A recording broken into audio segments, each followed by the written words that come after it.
A Nigerian American professor and newspaper columnist Farouk Berugi has questioned whether the All Progressives Congress APC's presidential candidate Bola Tinubu is actually a Muslim in the real sense of it.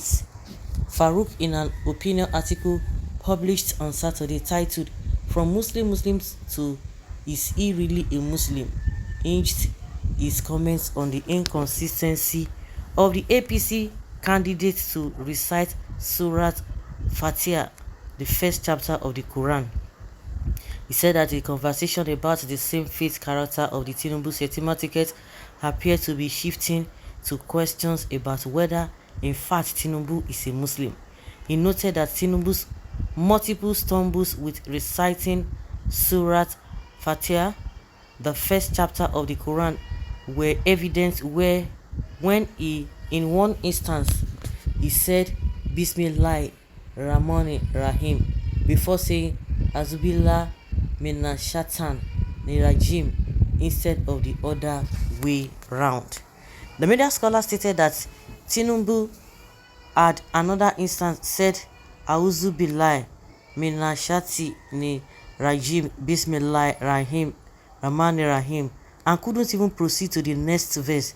In confusion, he attempted to translate the verse from Arabic to English, but bungled it and even ended up saying God the Father of all, which is both an incorrect translation of Alhamdulillah Rabbi Alami, which actually translates as praise be to Allah, the Lord of the universe, and a doctrinal outrage in Islam.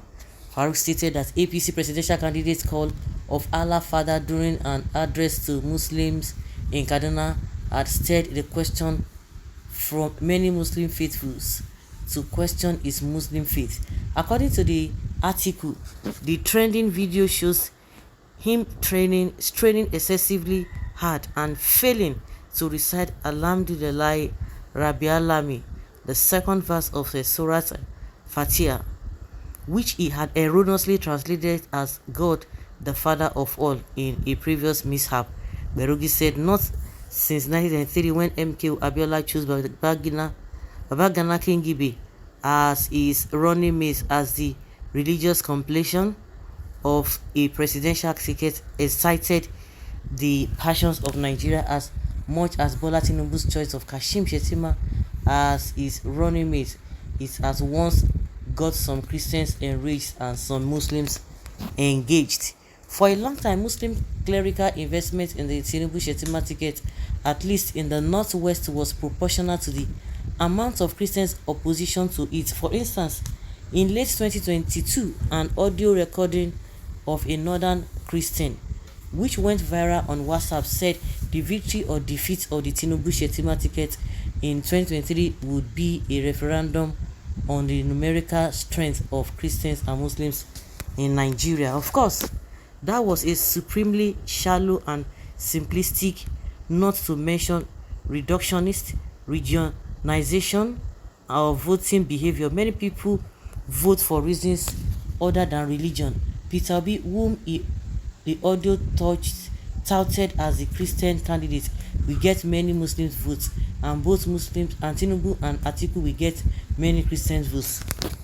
But that audio and several others like it inspired a backlash of reciprocal religious particularism from previously particularly aloof Salafist Muslim clerics in the Hausa Phone North, who now preach that the success of the Tinubu Shettima ticket, or is as they call it, Muslim ticket, is a religious imperative and that Muslims should support it to signal the supremacy of Islam in Nigeria.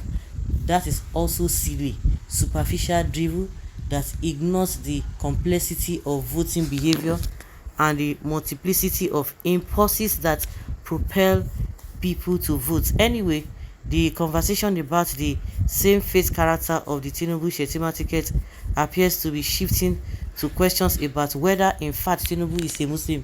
This is discursive shift is instigated by Tinubu's multiple stumbles with reciting Surah Fatiha, the first chapter of the Quran, in one In the instance, he said Bismillah and all of that. In another instance, he said Azubillah Shati. Okay. Not be small something. Let them continue in their deceit. Who is interested? They are just telling us it is not all about religion. It is. Because why are they bothered? Is that what they are voting for? They shouldn't be concerned about. You said they are talking about competence because they want to sue this their Muslim ticket thing. They are telling you about competence. So if he does not recite the Quran very well, is that going to disturb governance, or is governance going to be about Quran? So why are they bothered? Why are they worried about him reading or not? That's to tell you that they are really for this religion of a thing. Not that he can't recite it, he is not mentally and medically fit to recite it. What we require in 2023 in an effective leadership, and not a religious leader who will be reciting verses of the holy books in the Aso Rock. And at the end, Tinubu always wins.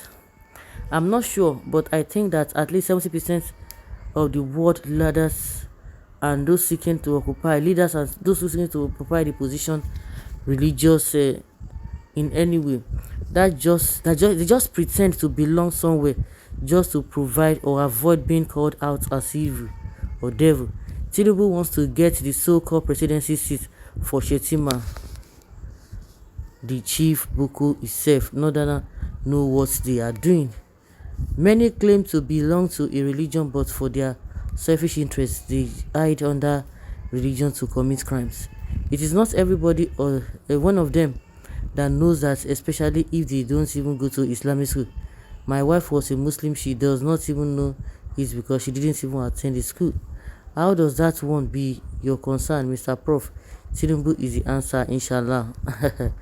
His leadership prerequisite is all about reciting a whole Quran or Bible, no, leading with fear of God. You can know all these verses in Quran and Bible and still don't even fear God, so you have no point here. Well, I think the man is speaking on the basis of what people are talking about. He's not saying that is it, because he has already condemned, what goes with that. It's condemned that who.